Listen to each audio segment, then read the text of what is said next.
Okay, welcome everyone. Very excited to kick off our final Research Roundtable webinar for 2021.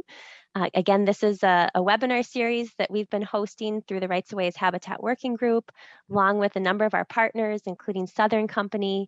And we've touched on a variety of topics about the energy, transportation, and pollinator nexus, really highlighting opportunities where research meets application in the field on energy and transportation lands.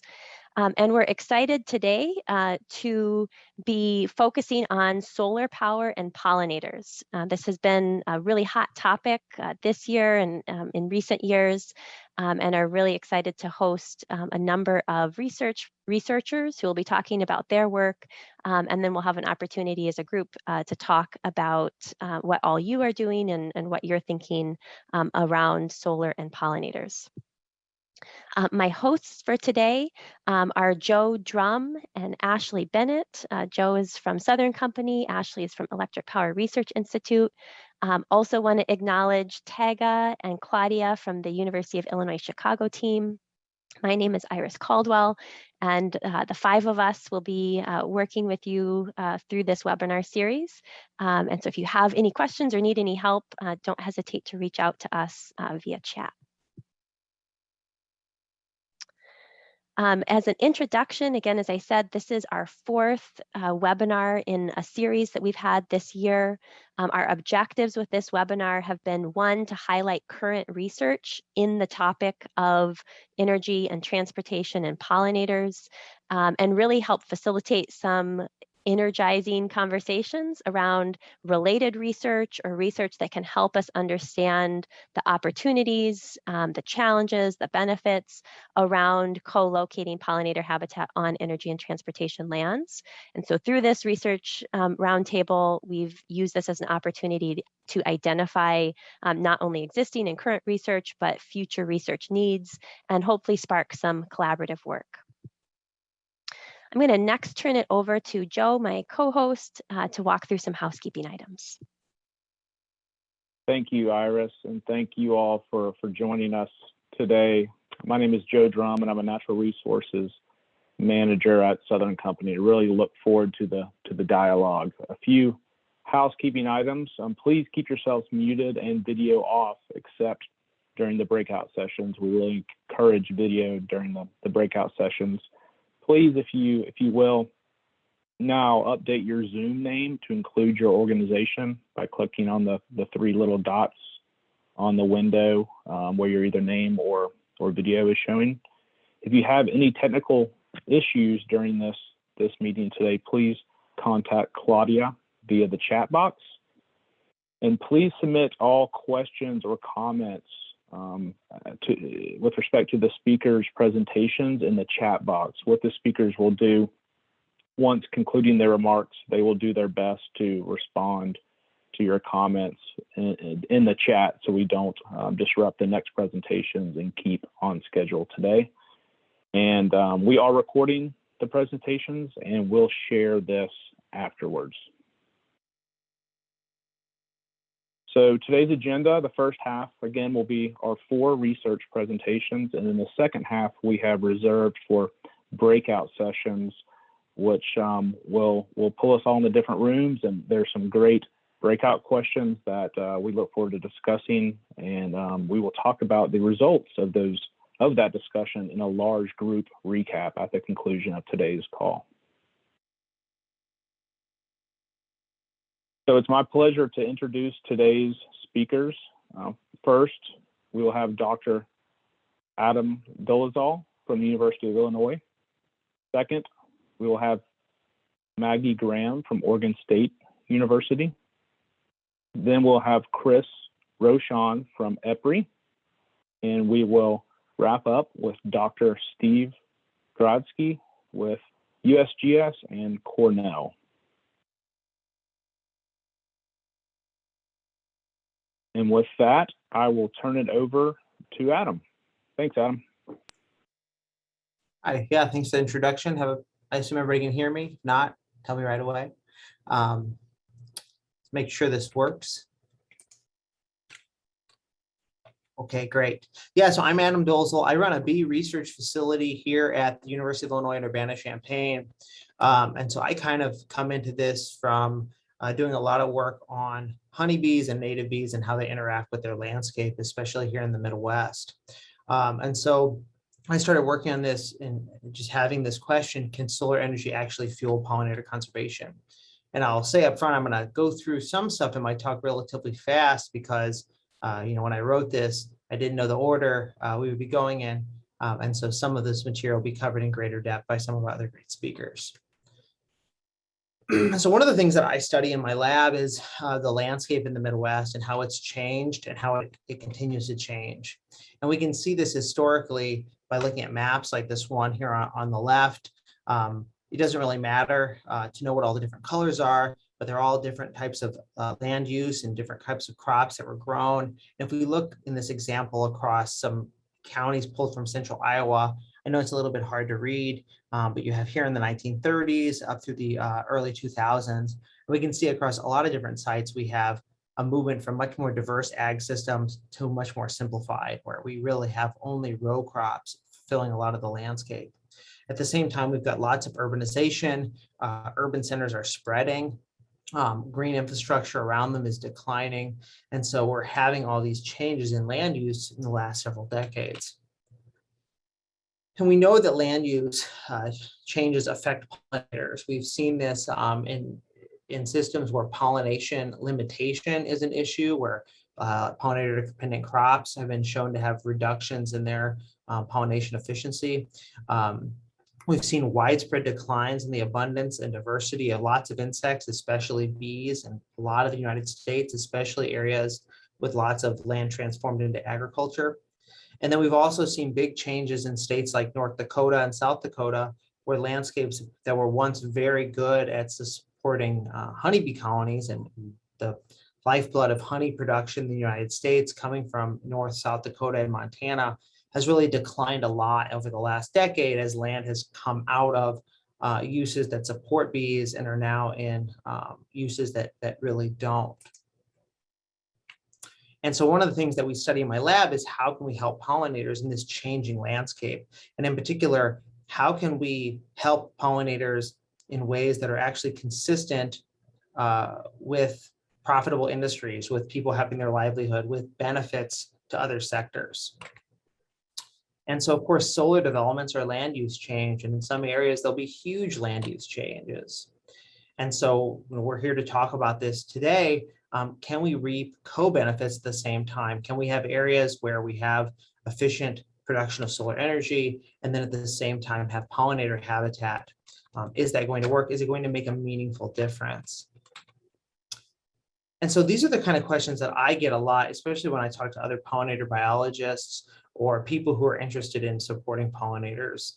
Is this really that much land? Is this much ado about nothing, or is the impact from solar going to actually just be a drop in the bucket? If you have small pieces of habitat mixed into a sea of corn and soybean, does that even going to actually matter? What makes this facility pollinator friendly, which I think we'll hear a little bit more about in some of the later talks. And then I think very importantly, is pollinator habitat going to actually be compatible with utility scale solar?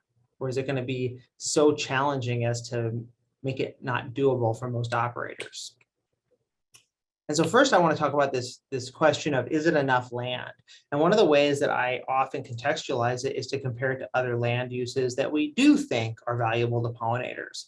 And a great example of this is CP42, a program many of you are probably familiar with. It's a CRP program called Pollinator Habitat. As of 2019, it was about 2% of all CRP land. Here in the Midwest, we have some of the top states, with Iowa and Illinois being the top two deployers of CP42. Each about 10% of its CRP land is in pollinator habitat.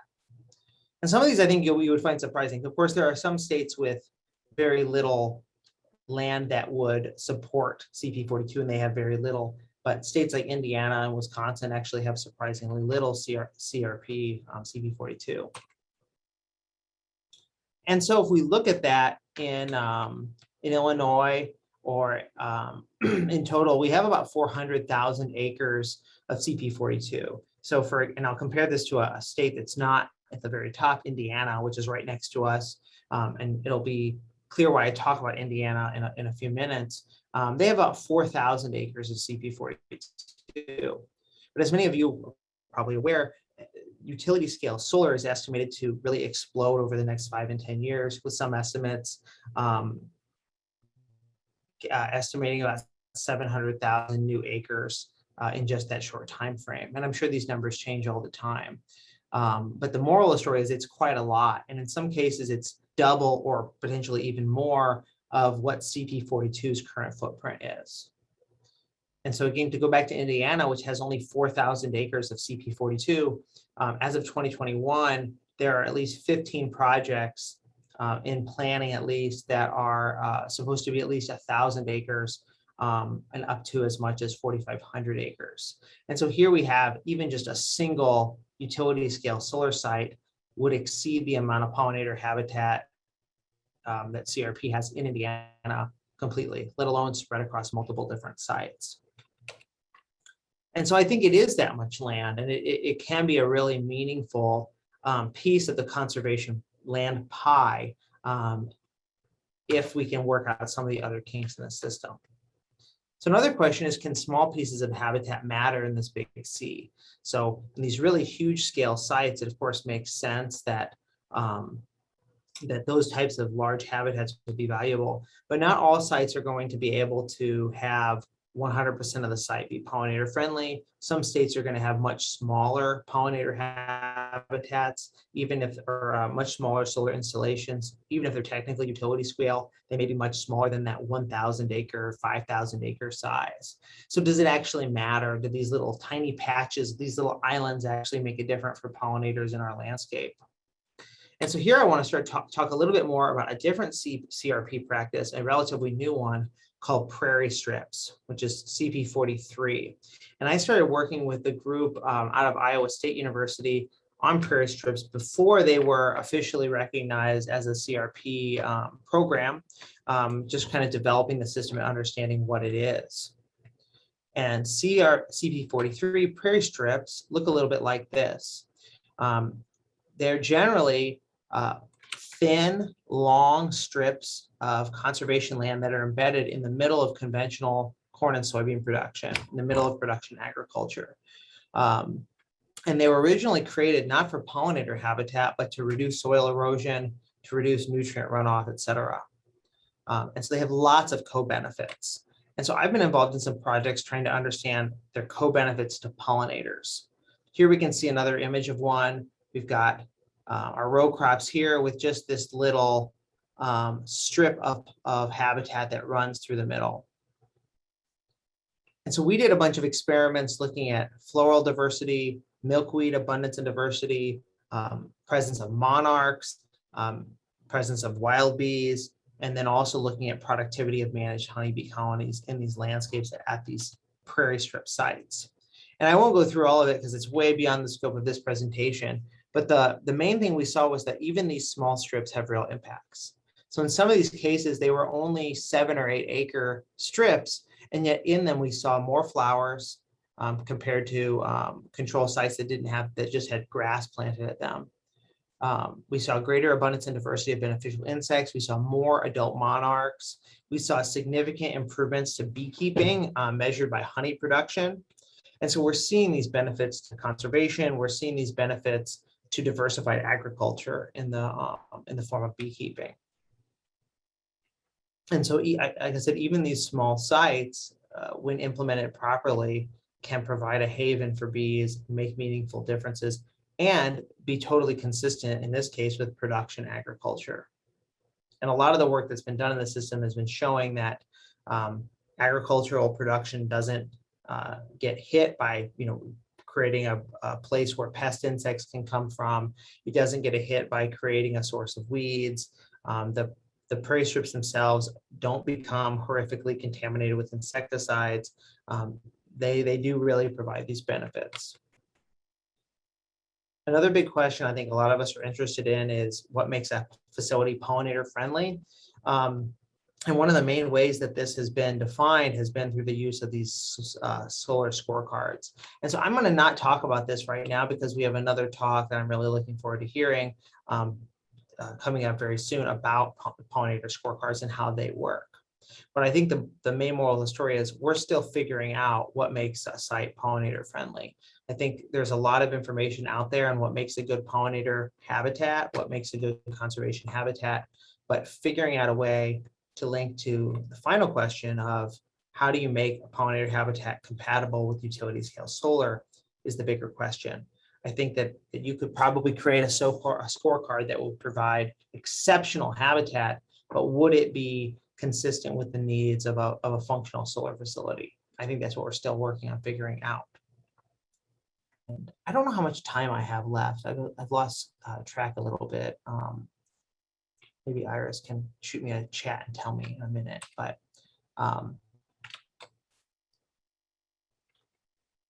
but I want to spend the last couple minutes highlighting this final question of, is pollinator habitat really compatible with utility scale solar?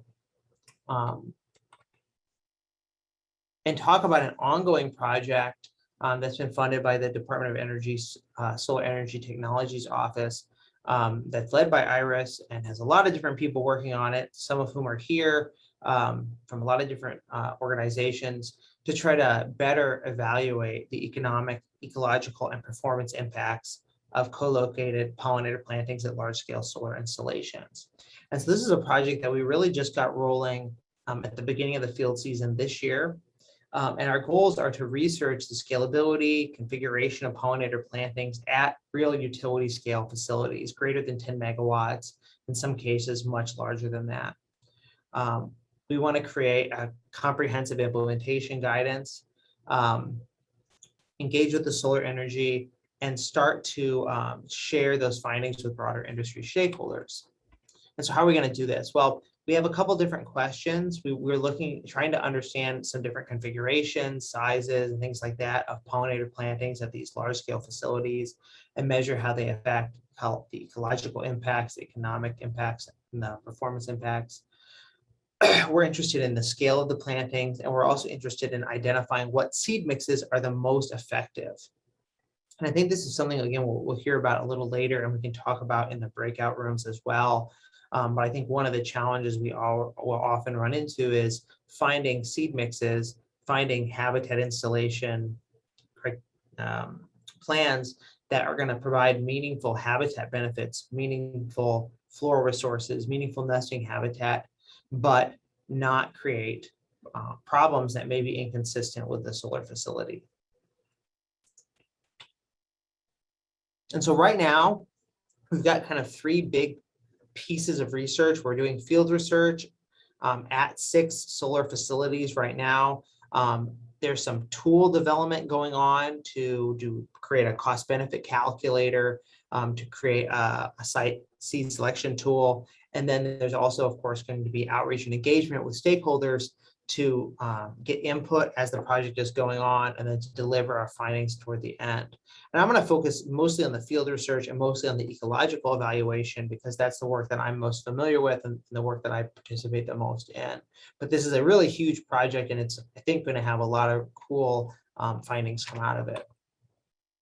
And so, as I said, there's a lot of different people working on this, led out of University of Illinois, Chicago. And I won't go through everybody's name because it'll take too much time, but needless to say, this is a really large project, and I'm grateful to be part of it, but also not have to do all the organizing for it because it's a lot of work. And so right now, like I mentioned, we're in the first year of our project. And of course, these last couple of years have not been the best for starting new things and getting new things rolling, but we've made a lot of progress in identifying 6 utility scale sites that we can use. We've started doing our ecological sampling at least 4 of those sites this year. Some we're waiting for some further developments to occur before we start doing so. We're doing observations of pollinators at the sites. We're doing surveys of flowers and how the floral community there looks before seeding has occurred, kind kind of right after as it's occurred, and then we'll be tracking that over time to see how the habitat installation develops. And then we're also capturing pollinators and identifying them to get a better idea of what the pollinator communities look like and how they might change over time. We've also installed some monitoring equipment to better track bird and bat in the area. We've sampled soil for a variety of things, including looking at carbon sequestration, but also one of my interests, looking at pesticide residues that might be present in the soil and how those may change over time. And so what we were doing, and here's some of our sites and what they look like, we can go through these facilities when they don't have, or before they have seeding occurring, and look at how much of the landscape, the land is covered in flowers, what kind of flowers they are. We can observe pollinators there and net them, and then also get information on birds and bats. I'll just kind of skip. And so this is some of the ways that we sample pollinators through the year. And so these are some examples from other projects I've done. At some sites, we can do pan trapping, these passive traps that just catch bees flying around, and we can identify them later and track the bee community. At the same time, we'll be able to go through and do netting transects where we can capture bees that are observed inside these flowering areas. We can then bring these bees back and create a really large catalog. This is all work being led by a student in my lab, Tristan Barley. And so we'll be able to create a large collection and really be able to get very nice resolution on what the bee community at these sites looks like and how it changes over time. At the same time, some other researchers who are kind of above my pay grade here will be able to monitor some of the performance impacts on the facility itself from the plantings. And then there'll also be assessments of the economic impacts of the plantings to better estimate the annual cost of creating and maintaining these so that stakeholders can better weigh the value and the costs that are involved. And so as I wrap up, I'll just thank everybody who's been involved in this project, as I mentioned earlier, and provide a few different resources here. And I look forward to talking to people in the breakout rooms. Thank you so much, Adam. Great presentation. And again, I encourage everyone to shoot Adam to everyone. You can select to everyone or just Adam in the chat, but please, to everyone, ask Adam any questions you might have or provide any comments. Next, we have Maggie Graham, and she's going to speak to us today on some pollinator-focused research with respect to solar in the state of Oregon. Take it away, Maggie.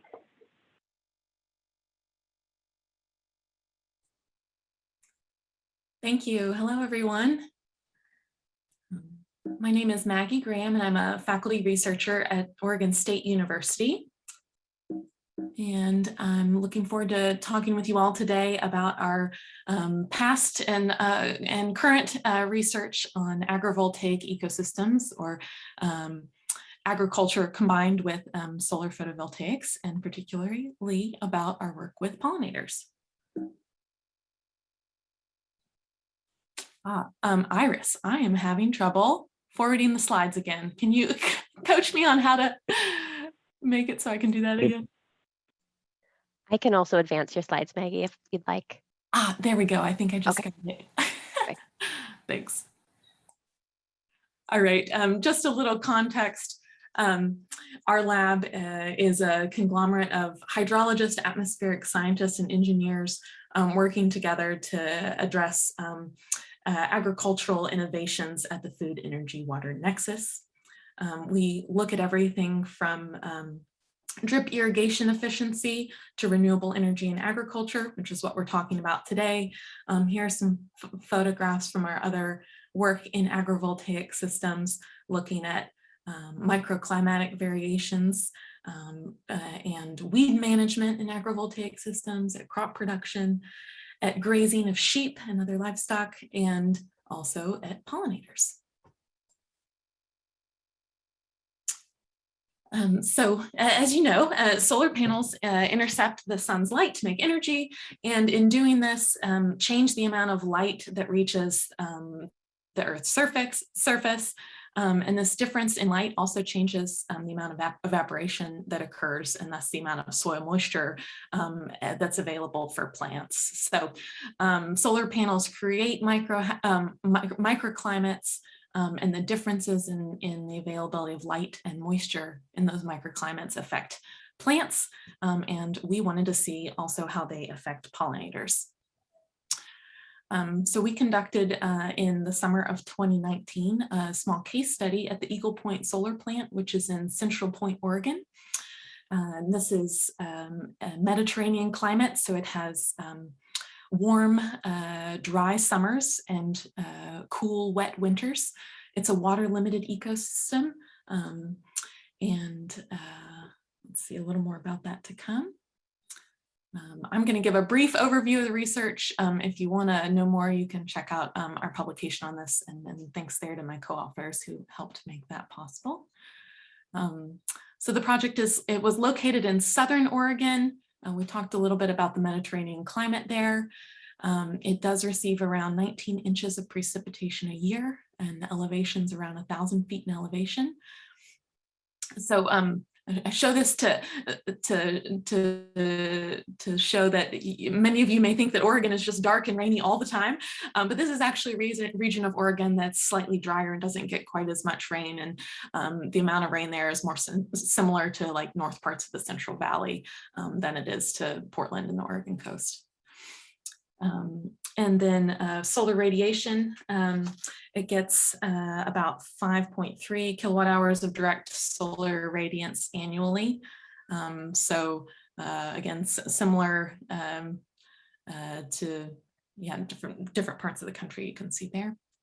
Here's an aerial overview of the site. So it is a 10 megawatt system, AC, and covers about 40 acres. There's an apiary on site with 52 honeybee colonies. And before the construction of the solar array, this site was used for grazing, and the plant community was mostly composed of rhizomatous exotic grasses. After the solar array was installed in 2017, the vegetation was cleared, and then it was replanted with a native seed mix that was designed to promote pollinator species. Pictured in this image is some camas, which is a native plant to Oregon and an important food crop. Okay, now getting into the specifics of our experiment. So we wanted to look at how the microclimates within the solar array impacted plant and pollinator communities. And so we compared, we sampled plants and pollinators within different shade regions. So we compared fully shaded areas, which were directly under the panels, as seen in this image, to partially shaded areas, so between rows of solar panels. And then we also had full sun areas or controls, which were not influenced by the shade of the panels at all. So in each of our treatments, we took measurements of the microclimate, looked at the amount of solar radiation, the amount of soil moisture. We also surveyed plants and the number of blooms using the line point intercept method.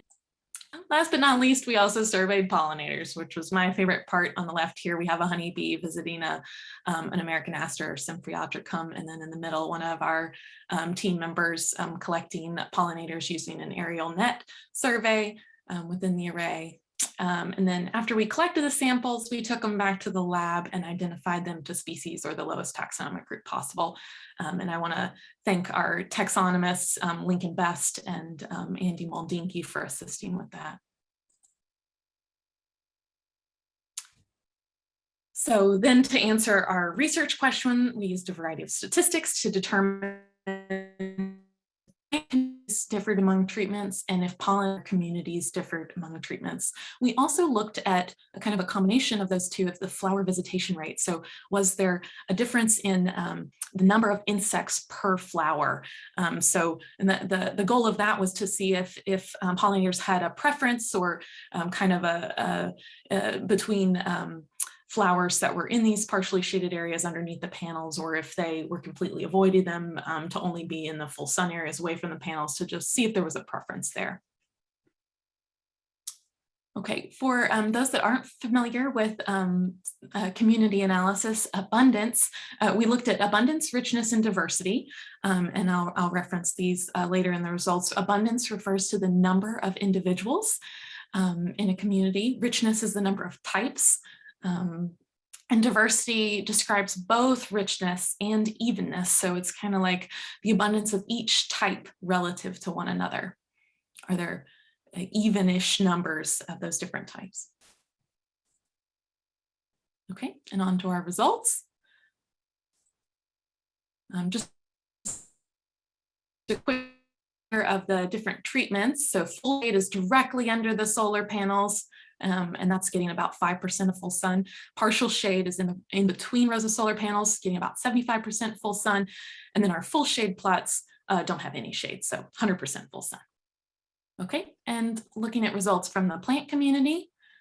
So we did see a difference in abundance in the plant community, but not in richness or diversity. Our results are just, you see here, from June to September, so the late season after peak bloom. And we did see more blooms in the partial shade than in the full shade or the full sun. We wondered why that is, so used a non-metric multidimensional scaling, which is a type of ordination commonly used in community ecology. I won't do justice explaining this figure in this talk, we just don't have enough time, but generally the dots, the shapes here that are closer together are more similar, and those that are farther apart are more different. So we noticed that in June, all three treatment areas, so the full sun, the partial shade, and the full shade, all had species that were characteristic of this early season plant community. Then in July, the species in the full sun transitioned over to a late season community. Whereas in the partial shade and the full shade, they didn't transition over into the late season community until August. So we saw a delay in bloom timing in the partial shade and the full shade zones. Okay, and then on to pollinators. Did see different pollinator abundance, richness, and diversity among treatments. They were pretty similar in partial shade and full sun, but both were less in the full shade. And probably we imagine that that's attributed to, so there are some types of pollinators that are really affected by temperature, and that may have an impact there. Okay. I've only got 4 minutes left, so I'm gonna skip a few of these, but I do want to make sure to show you some of our fun bees that we surveyed at this site. We had a variety of bumble bees, including Bombus novadensis and Vazaninsky. I had, of course, a classic European honeybee, and some longhorn bees like Melisodes, some sweat bees, Halictus, some mason and carpenter bees, Osmia and Ceratina. And the trends for the pollinator community are a little more complex, especially since we saw such differences in the full shade community. So more study definitely needed there to really identify which treatments are better for which species groups. Then last but not least, we looked at flower visitation among treatments. And again, as a reminder, this is the number of insects per flower, and kind of gives us an idea of the pollinators have a strong preference or a strong opposition to flowers in certain parts of the solar array. And we did not see a strong difference or a difference in visitation rate among treatments at this scale. So we did have pollinators visiting flowers that were present in all treatments. So in summary, that's a lot of detailed statistics, but the main takeaways that I hope folks get from this research is that we saw that panel shading was associated with differences in both the plant community and in the pollinator community. And that's something that you might want to think about when you're designing mixes for these sites. Choose a variety of shade and sun tolerant species so that you'll have success in all those different microclimates and have plants to fill out those different niches. And also with our conclusions from the visitation rate, show us that pollinators used flowers or habitat that were both underneath the panels and outside of the panels. So they weren't avoiding the panels as far as we could tell. Okay. Just some inferences that are specific. So this is one case study. It's in a water limited Mediterranean climate. So the results that you get if you redid this in a wetter climate, say the Midwest or the Southeast, would be very different. It's also going to differ based on your species panel arrangement. Oh, I think I forgot to mention, these were tracking panels, so it'd be different if it was a fixed array. And the season, I mentioned we only looked at the late season, not the early season, especially with that delay in bloom timing. You may see that the full sun had more flowers in the early season. You know, it would just depend on your species, on where you are and what time of year.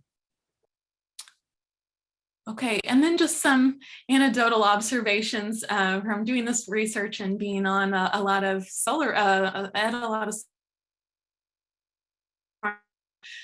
used for pollinator habitat restoration. I can't stress enough the importance of proper site preparation and weed management for those of you in the industry there who are designing these sites and these plans. Really make sure you put a lot of attention into that, and also pay attention to the local context too, of where you're putting these in. It's great to hear more about the research that Adam and others are doing on this, and yeah, thinking about the prior land use yeah, when you're developing sites, think of what's best for the pollinators and the plants and the people in the surrounding community. Okay, just a little bit about next steps for here in Oregon, our research. We are doing some species-specific flower trials and also looking at what flowers could be combined with grazing mixes to help both, or to provide forage for both sheep and pollinators at the same time.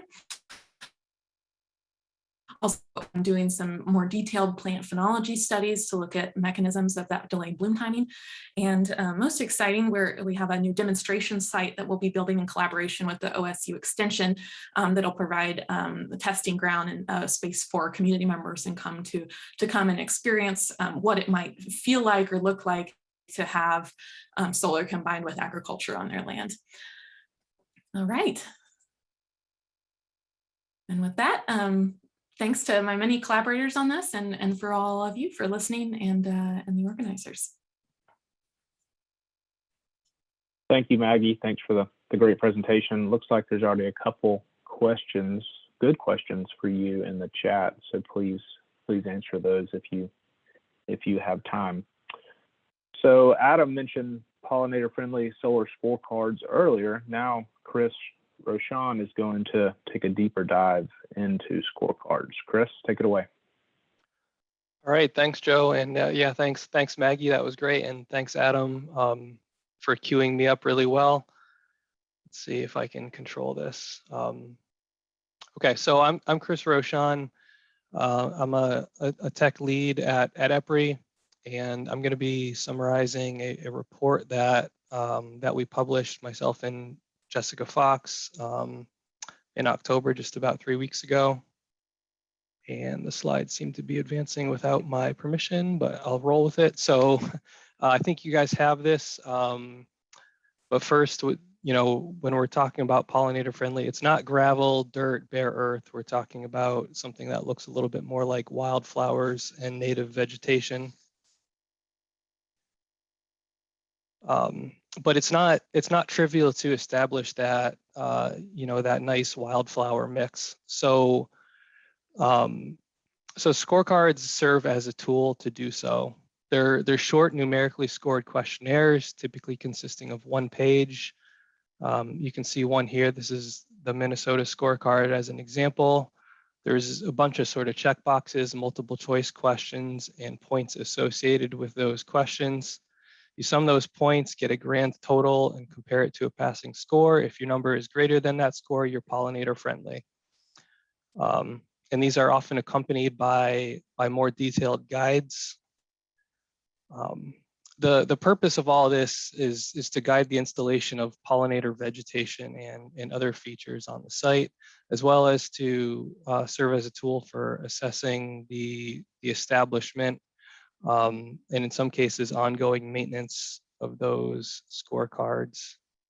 And whoever is sharing slides, these are advancing without me. So I don't know if there's a way to do anything I'm about not that. advancing them either. I wonder if is it Yeah, the okay. animation possibly? Yeah, yeah, we'll just we'll deal with it. Okay, okay. If you can go back though to the Yes, previous sure. slide. Okay, so those are the purposes of the scorecards. However, you know, in our research, we identified that there was a lack of clear purpose throughout the scorecards, which could potentially be problematic since these are being cited in both local and state laws. And we'll talk about that a little more later. Can you go ahead and advance, Iris? Thank you. Okay, so where are they?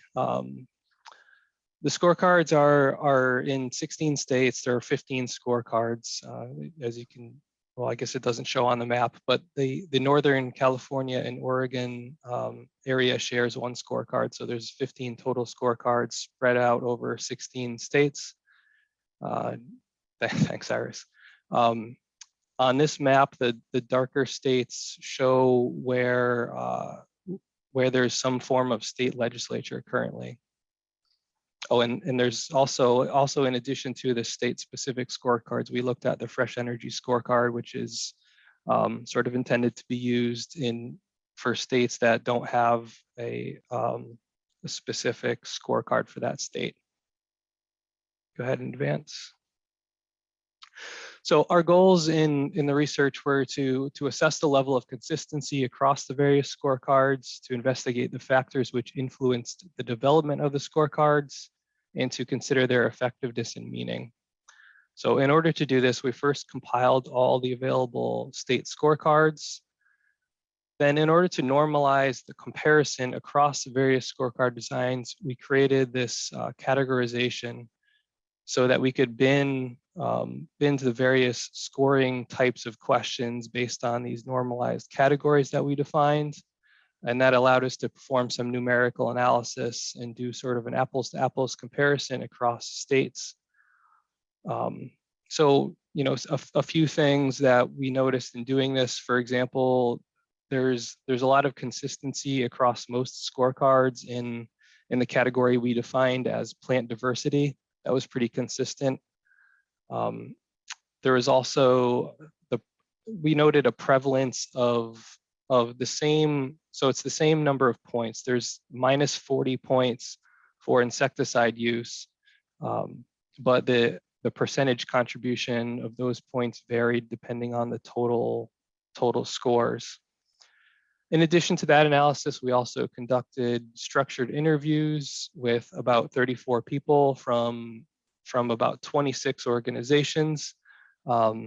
A bunch of those folks are actually on the call today, I noticed. So we talked to scorecard creators who are typically university researchers, as well as state agency staff and scorecard users like developers, owners, operators. And we also reviewed applicable policies, primarily at the state level, but we also looked a little bit at the county and local level. Go ahead, Iris. So talking about those laws and policies, of the 8 states with some form of state level legislation, 6 of those are pretty similar. A passing score on the specified scorecard allows the owner or operator to claim that the site is pollinator friendly. Massachusetts and Michigan are a little bit unique. Massachusetts actually has a rate adder, a financial incentive there.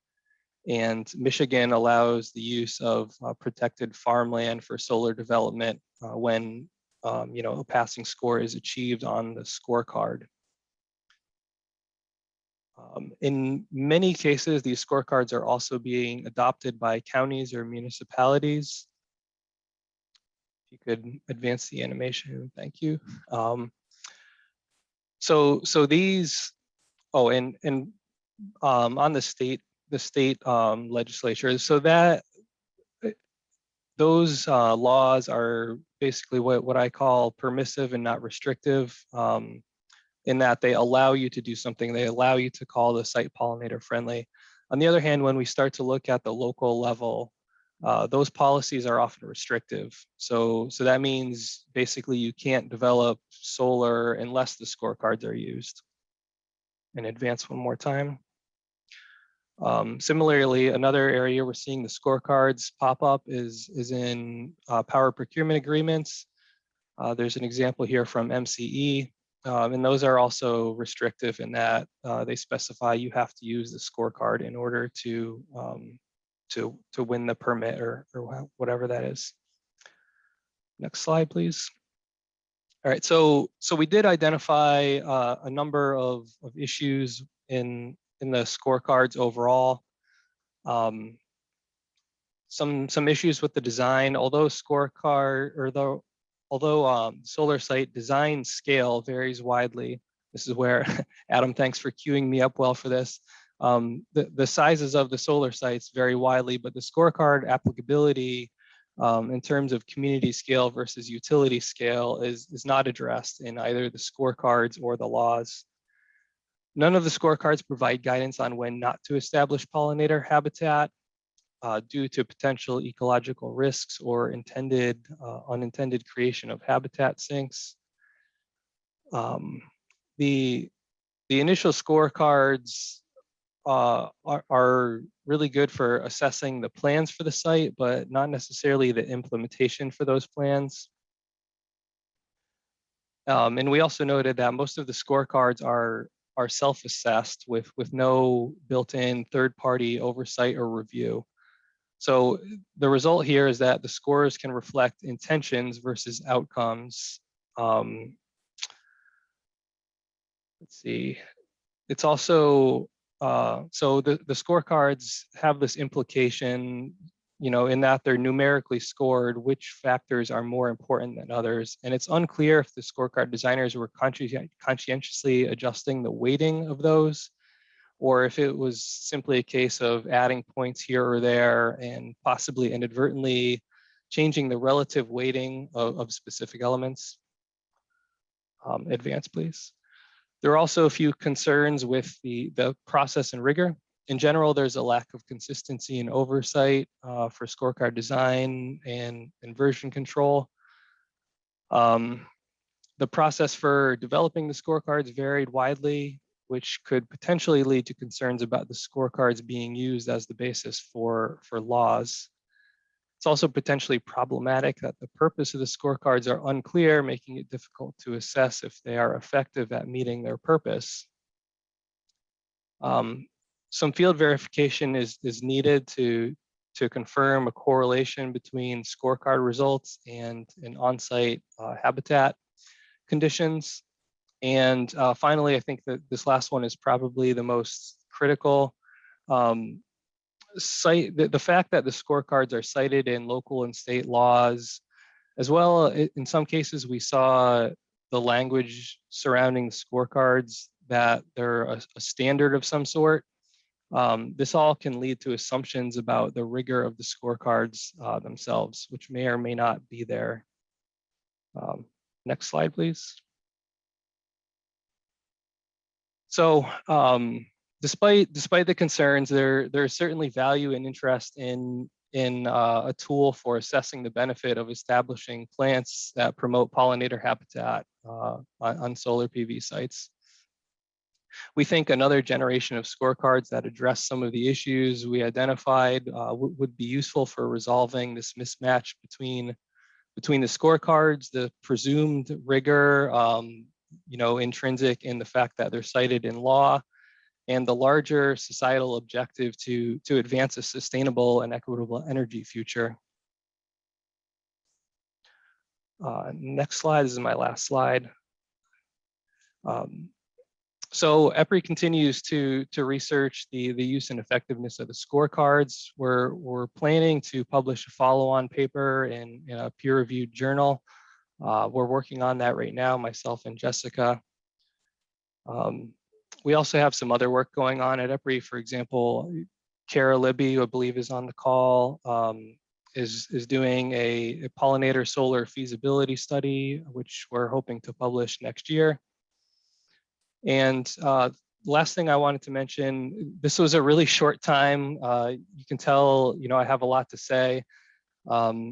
So EPRI is actually hosting a longer hour-long session on this report coming up on December 7th. And we're gonna plan for time for Q&A with both Jessica and myself. So please, please consider joining that if you're interested. No need to register or anything.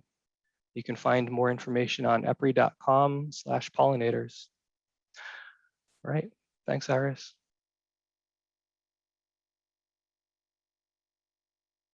Thank you, Chris. Great presentation, and thank you to EPRI for being a continued leader in this space. So our fourth presentation today is going to be given by Dr. Steve Grodsky, and he is going to talk about solar energy development in the desert.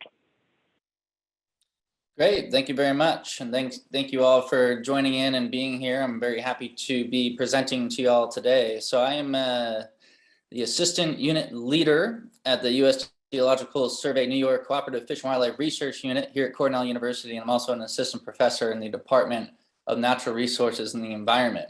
And my research centers on interactions between ecosystems and renewable energy development, sort of in this new and emerging field of renewable energy ecology, which deals with the interactions among energy, ecosystems, and people.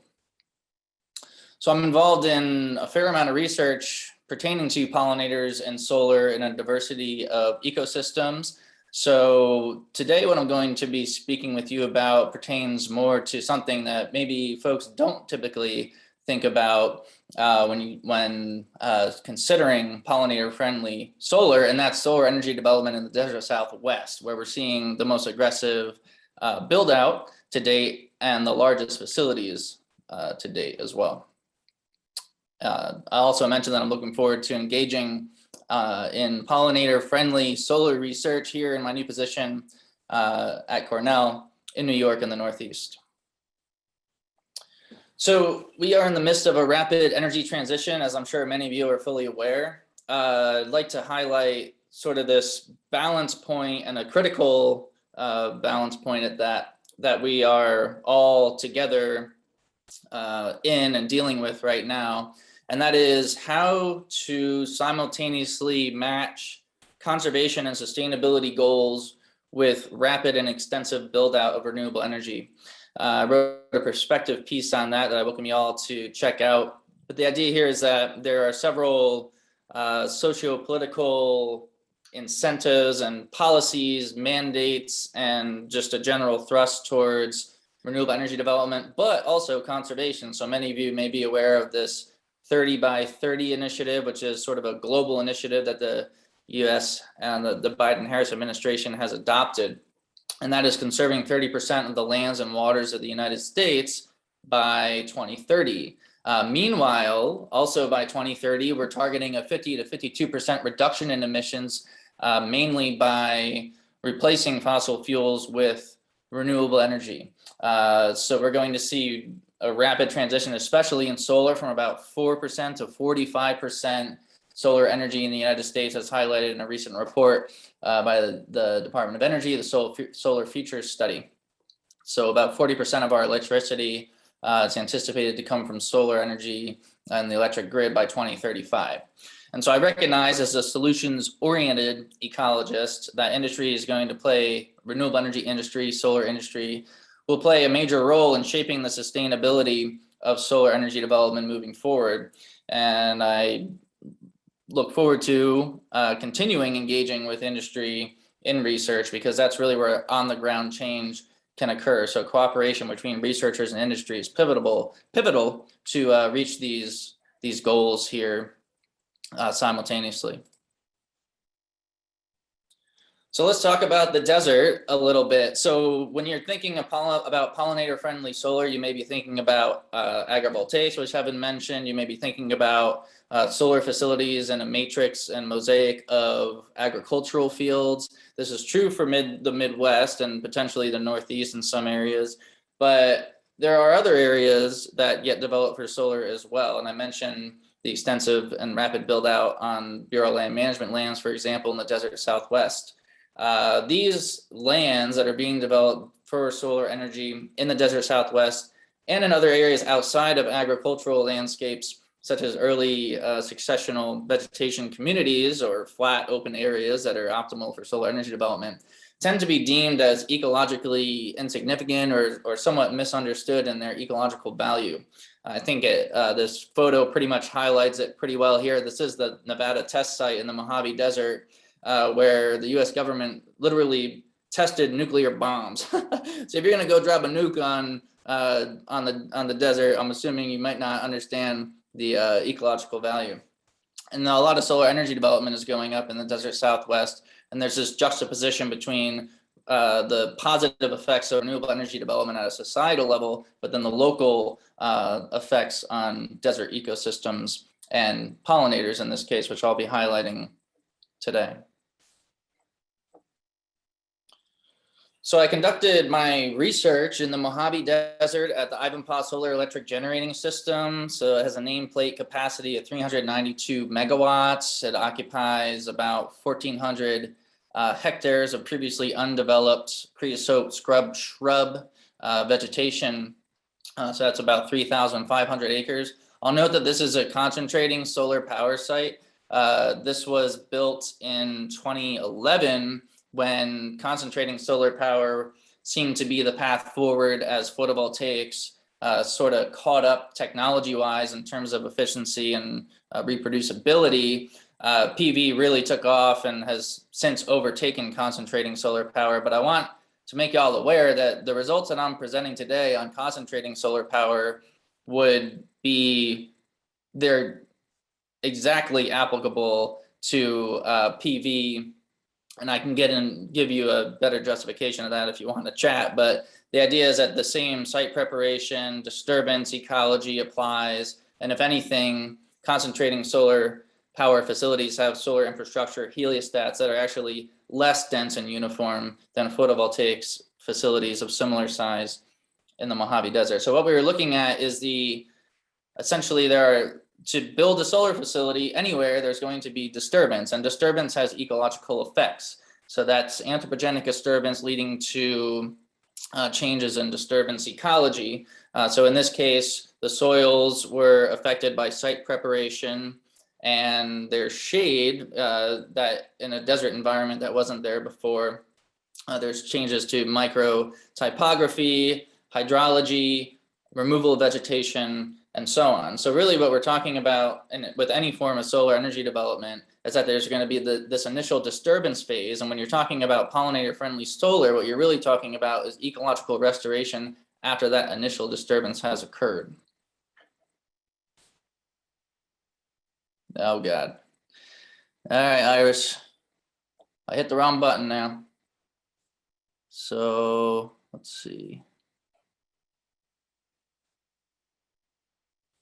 Any insights on how to get out of this situation?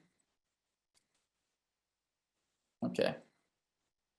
So these are the treatments that we were testing at Ivanpah.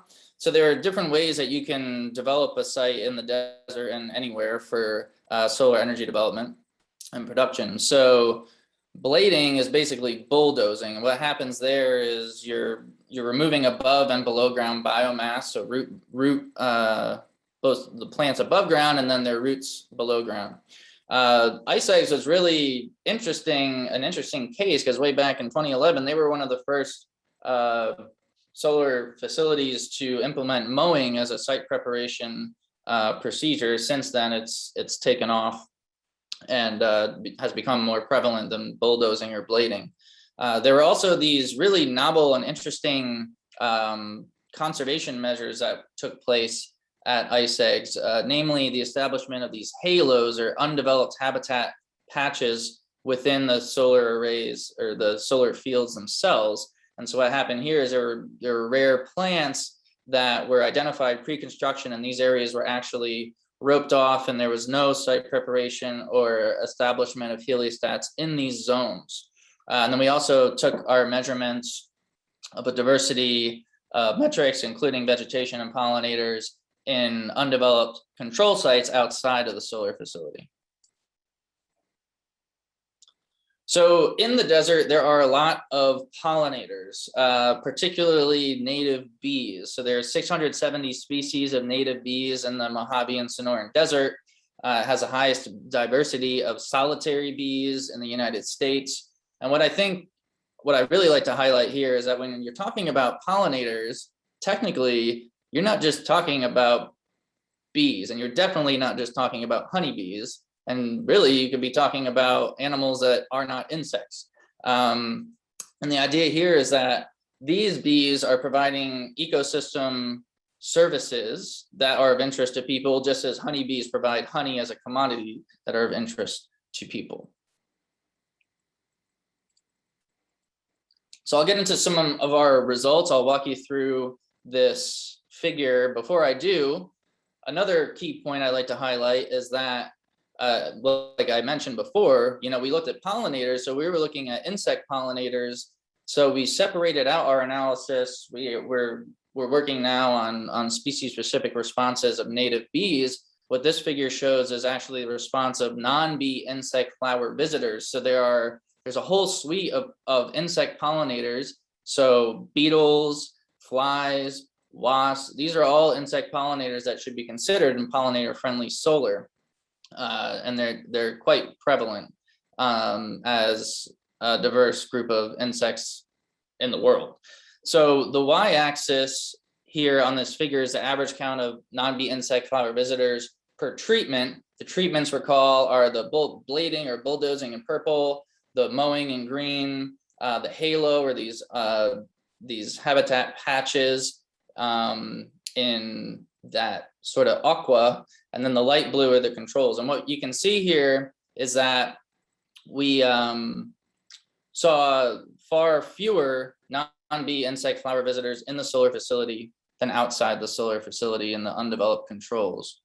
Now for bees, we saw a different trend. The figure here is showing basically the same setup where we have the count of bees on the y-axis, and on the x-axis we have our treatments. What I'd like to note here is, first of all, 81 species of bees, right? And that's a whole lot.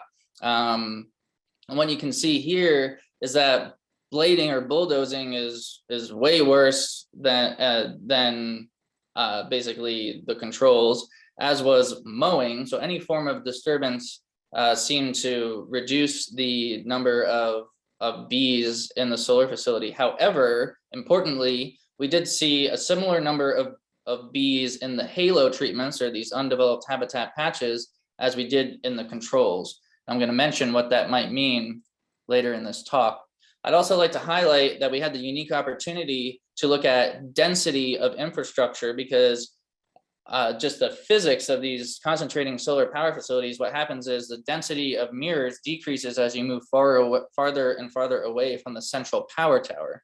So in this figure, we have count of bees on the y-axis. On the x-axis, we have the heliostat density. And what you can see is that as the density of heliostats increases, then the count of bees decreases. So if you think about a highly dense photovoltaic solar power facility, the density is going to be uniform and quite high. So we would anticipate that based on these results, that PV would be even worse for bees than solar in the desert.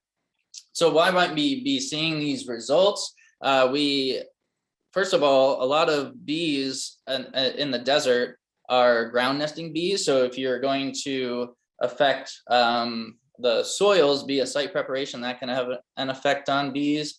Additionally, a lot of these bees, if they don't nest in the ground, they nest in stems of vegetation. And when you have vegetation removal for site preparation, for solar energy development that can be affecting their nesting resources. So I'd like to briefly mention that when you're disturbing ecosystems to develop solar, no matter which one it is, you're affecting plants. That's where the link comes into pollinators. So pollinators associate with plants.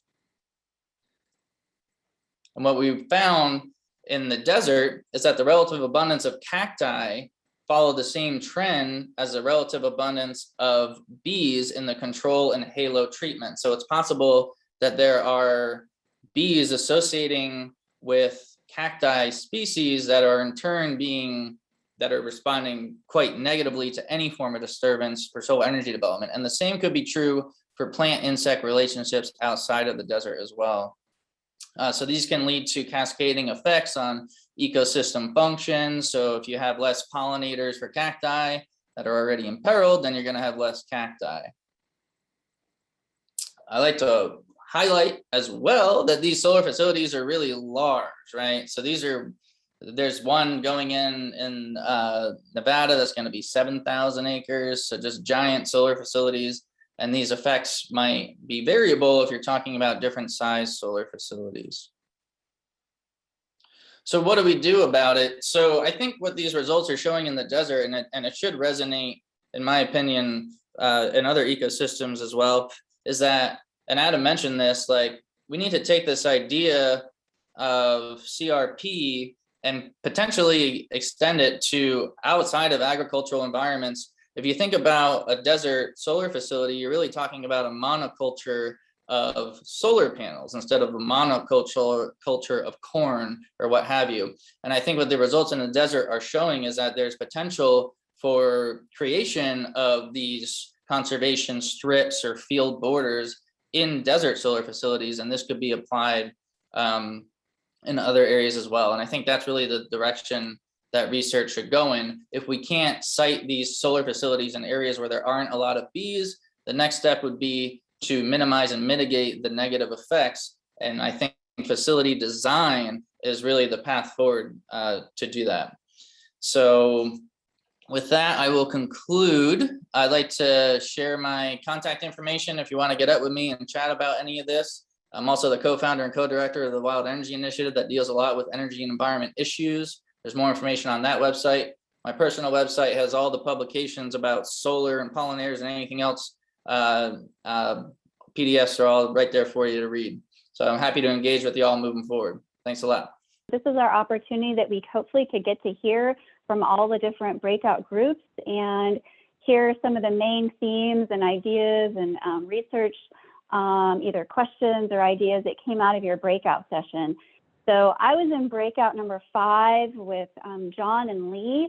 So I told them I was going to pick on them first to get the conversation going, and hopefully all the other breakout leads, while they're talking, either feel free to put a comment into this Jamboard or maybe be prepared to go next. So I'll let Lee or John kind of give the main themes that came out of our breakout session. Yeah, thank you, Ashley. We were in breakout group number 5, and we had quite a good discussion. And John, feel free to chime in here if you think I missed anything. But we had I'm looking at a lot of sticky notes that we put on our Jamboard here. And so just to kind of quickly summarize some things for question number 1, are you conducting research? Many of the folks indicated that no, they're not conducting research now, but they are planning on becoming involved in activities coming up. And so they're interested in understanding sort of the current practices and the current research activities that are going on. A couple of people mentioned interest in seed mixes and the development of solar specific seed mixes and how they might be made available and how they're determined. Somebody also mentioned interest in scaling up from small projects, say less than 100 acres, to these really large solar facilities that are thousands of acres in size. And if we do see scale issues related to that, like I said, we've got a lot of sticky notes, so I'm trying to I don't know, John, were there any others that caught your eye as far as question number 1 goes? Yeah, I think the only addition, and we were struggling whether this goes in question 1 or question 2, is the regionality issue. That what is going to work in temperate Midwest may not work in the arid Southwest or pine forests in the Southeast. So seed mix can't just be this universal statement that there's got to be some regionality or sub-regionality to consider. Yeah, that's a good one. So maybe I'm gonna, you guys, if you have other important themes you think came out, please add them to the Jamboard. And I'm gonna move on to some of the other groups. And I guess at this point, if you cannot restate ideas that have already been stated, but just keep adding new themes or ideas that came out of your breakout session, that would be great. So maybe I'll go to Chris and Rob next. Can you guys maybe give us some highlights from your breakout? Yeah, I can talk a little bit. Looks like Rob had to drop off, so did Dan. So okay. It's me and Maggie left from our group. But honestly, it's kind of tough to summarize. Our group was kind of diverse, which was good. It led to some good discussion, but honestly, it was a little bit tough to answer these questions. We had some folks on from school districts, for example, so we had some interesting questions in chat, but not a ton of chat directly related to implementing pollinator plantings at solar facilities. So I know that's not a very satisfying summary, but no, that's okay. That's okay. Sometimes our discussions go in different ways than when we anticipated, so that's perfectly fine, Chris. So if anything comes to your mind as we kind of go through the other groups, please just add a sticky note. Yeah, and I'll defer to the Jamboard too. Yeah. I mean, people put a lot of great ideas in the Jamboard itself, even if we didn't necessarily talk about them in the session. Okay, great. Thanks, Chris. I see Jessica. Jessica, I know you were a breakout facilitator. Are there any highlights from your group you can share? Yeah, thanks, Ashley. Actually, Tim and Aaron took over our breakout room. Okay. So Tim and Aaron. Well, I'll go real quick, and Aaron, I'll let you fill in a couple, Ashley. Some new ideas, a few of the folks like Nancy with Environmental Defenders, also Jim with Georgia Power mentioned like just better seed mixes. If you're seeding and you have drought, it can be a problem just in the initial success. Jim in particular talked about the sequencing, right? If you're trying to establish erosion control, vegetation, revegetation, you have the sequence of construction, seed bed prep, seeding. A couple times the contractor expertise came up, which really wasn't all that great. I'm going to add that I added a note about pest control benefits if you're in an agricultural area. And I saw this from a talk given by someone in Cincinnati that if you're encouraging beneficial insects, think of wasps and bees and other things like that, they can control caterpillars, and a lot of your corn pests are caterpillars, right? Cutworms and stuff, so there can be some benefits there. And Aaron, I know that you and Warren were talking about some hybrid approaches. Maybe I'd let you fill in on that. Yeah, we briefly touched on seed mix design and how that can be used to achieve permit compliance for erosion control, but also provide pollinator-friendly vegetation. And so discussion around how's the best way to do that. Is that 100% native mix, or is that a hybrid where we can incorporate some, say, non-native grasses that quickly establish that would also persist with native vegetation, kind of a hybrid model to achieve that dual purpose. And Warren mentioned that he's from Minnesota DOT. He mentioned that they are looking at that or trialing that for their seed mixes. But I think in a lot of cases here, the results, the jury's still out. Hasn't been enough years to kind of look at that as a long-term option. I'll also point out that Heidi from Argonne, she mentioned that they're doing some research on sites in Minnesota. But again, it sounds like that research is somewhat new, and so conclusions to be determined.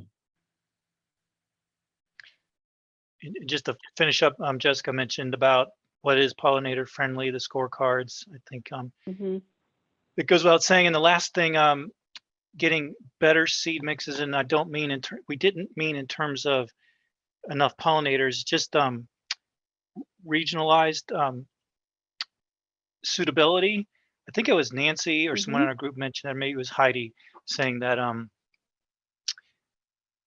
you know how that works. You get region specific seed mix. I'm not thinking of the right term for this, but the hybrids that are more specific to your area, so you get better success in germination. Okay. You're probably talking of native species, right? Yeah, ecotypes. Someone got it there. Yeah. Native genotype. Yes. There you go. Thank you. Thank you. We're done. Okay, thanks, Tim and Aaron. Steve and Philip, did you guys end up having a breakout room, or did you get combined with someone else? We did. Yeah, I can start, and then Steve, if you want to contribute more. Okay, great. Some of the things that haven't been mentioned that came up in ours, one was about regional differences in areas that are susceptible to snowdrift and requiring higher panels, and the impact that has on options for seed choices. Okay. I'm trying to see here, scroll through our, I think a lot of our discussion was about the sort of the last question, so I'll mention a few things. Talking about as we think about these projects many times being planned for future decommission, thinking about the plantings as a part of regenerative agriculture and how we might be able to leverage them not only for pollinator benefits in the short term, but regenerating that potential ag land through these projects. Yeah. A lot of talk about research needed around facility design, you know, any number of things, panel heights, seed mixes, site preparation, things of that nature. Research on just other impacts like stormwater management or other ecosystem services that they might be providing.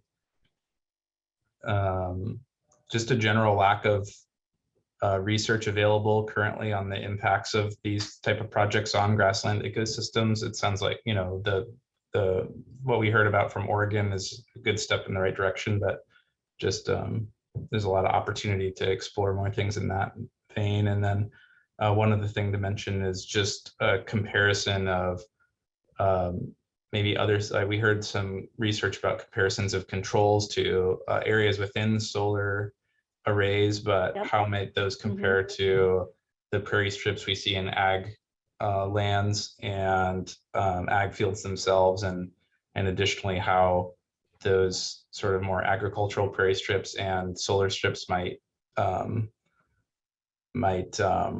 interact in a mosaic on the landscape. Okay.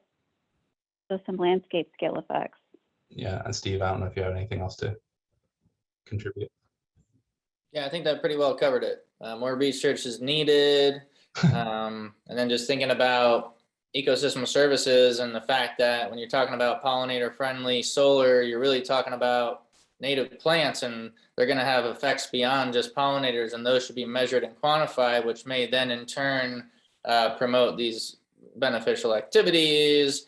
So yeah, stormwater management was brought up, but there's other examples where there's going to be co-benefits that it would be beneficial to quantify. All right, yeah, the one about the soil health and improving kind of the overall health of the soil after the life of the solar facility has been one I've been interested in too, and I think it's interesting. And I think thinking about landscape scale effects, and if we start to have all this pollinator habitat across the landscape, that's an interesting research question too. We're almost out of time. Did I miss any groups? I think our group, Okay, group one, did we go through group one? No, we missed group one. Adam, take it away. Oh, yeah, okay. Two quick things. Go, Number Adam. one relates to the stormwater management issue others brought up, and that is the use of cover crops during the establishment phase, even if they're non-natives, just to aid with that coverage while the native habitat is becoming established. I thought that was a really interesting thing that came out of our discussion. Another that relates to the availability of seed mix is maybe an economic assessment of, using a predetermined mix, an existing mix, versus kind of paying extra to have a more custom design mix from the get-go. That's gonna, again, there's gonna be a higher upfront cost, but in the long term, you're gonna get better establishment. That was also one I thought was interesting. We talked about some of the other stuff that others did. Anybody else can chime in if I missed anything, but those are the ones that jumped out at me.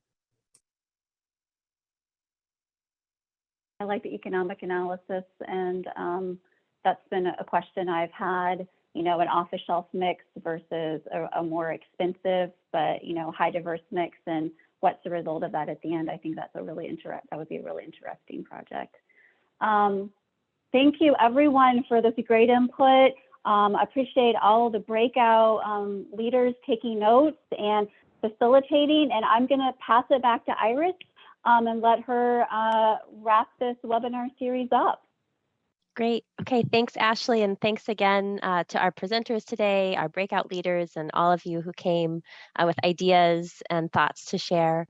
Again, just want to highlight that this has been the end of a pretty successful research roundtable series this past year. So I want to thank Ashley and Joe and previously Claire from Southern Company for all of their help in helping us put on this wonderful series. And we're looking forward to continuing some additional research roundtables next year. So stay tuned. I think we're dreaming up our list of topics. So if you have any ideas or things that you'd like to have us address, please feel free to reach out to us and we can get them included into the series.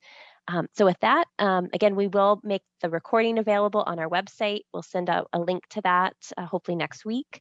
But if you have any questions or additions in the meantime, don't hesitate to reach out. And thanks everyone. Have a great afternoon.